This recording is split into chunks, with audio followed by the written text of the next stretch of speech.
মানবতা বিরোধী অপরাধের দায়ে যখন শেখ হাসিনার বিচার চলছে তখন মবক্রেসির মাধ্যমে একটি মহল বিচার প্রক্রিয়াকে ভিন্ন খাতে নেয়ার চেষ্টা করছে এমন অভিযোগ করেছেন বিএনপি মহাসচিব মির্জা ফখরুল ইসলাম আলমগীর। রাজধানীর একটি হোটেলে ২৪-এর গণঅভ্যুত্থানে বিএনপি বইয়ের প্রকাশনা অনুষ্ঠানে তিনি বলেন, দেশ পরিবর্তনের দিকে যাচ্ছে, নির্বাচনের মাধ্যমে গণতান্ত্রিক সংস্কৃতিতে ফিরে যেতে হবে।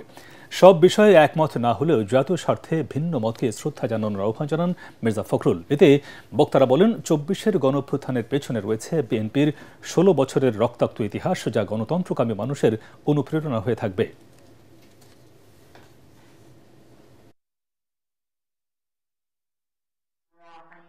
যখন দেখি যে আপনার একদিকে ফ্যাসিস্ট হাসিনার মানবতা বিরোধী অপরাধের জন্য রায় দেওয়া হচ্ছে কোর্টে, অন্যদিকে দেখি একটা মবক্রেসি ভায়োলেন্স চলছে। রায়ের যে গুরুত্ব সেটাকে কমিয়ে দেওয়ার জন্য কোন একটা মহল অত্যন্ত সচেতনতার সঙ্গে সেটাকে ভিন্ন খাতে প্রভাবিত করার চেষ্টা করছে কিনা।